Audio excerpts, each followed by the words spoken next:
Weather দেখুন, ভালো কুয়াশা আছে এখনো। এই যে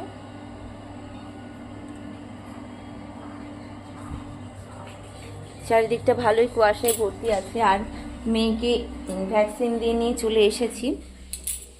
3টে ভ্যাকসিন ছিল আজকে, হাতে আর 2 পায়ে। আজকে মেয়ে আমার খুব কেঁদেছে, মেয়ে আমার কাঁদে না এত। এখন ওকে দোলনায় শুয়ে দিয়েছি। চলুন দেখি কি করছে আমার পুলি। আমি খাবো না, আমি আর কি খাবো। বাবা,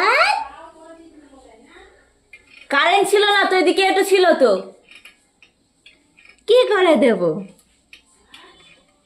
নিয়ে যে আমার পাপা এখন শুয়ে শুয়ে আঙুল খাচ্ছে।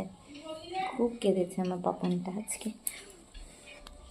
তো চলুন, কি আজকে 3.5 মাসের ভিডিও ছিল আমার পাপানের, সরি ভ্যাকসিন ছিল 3.5 মাসের। তো কি কি দিয়েছি ভ্যাকসিন, কি কি মুখেও খাওয়ানো হয়েছে সেটাও আপনাদেরকে বলবো।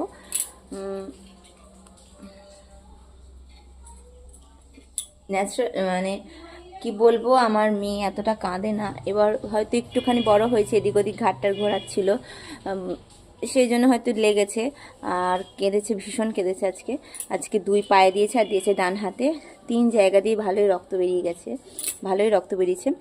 অল্প অল্প বিস্তর, ভালোই বলতে সেরকম না, মানে মোটামুটি বেরিয়েছে অল্প বিস্তরের ওপর দিয়ে, ওটুকুনি বেরোয়। তো মেয়ে আমার আজকে ভীষণ খুব খুব খুবই কেঁদেছে। আমার এত কষ্ট হচ্ছিল, আমার নিজেরই চোখ দিয়ে জল চলেছে। নিজেকে ভীষণভাবে কন্ট্রোল করেছি আমি।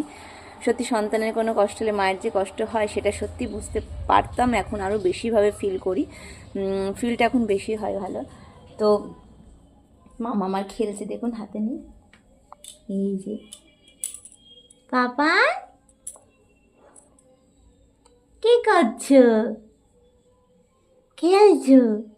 আচ্ছা না, হাই করে দাও আন্টিদের। আরে হাই আন্টি আঙ্কেল। হ্যাঁ, এই যে পায়ের এই জায়গাটাতে দিয়েছে আমার মেয়ে, দাঁড়ান।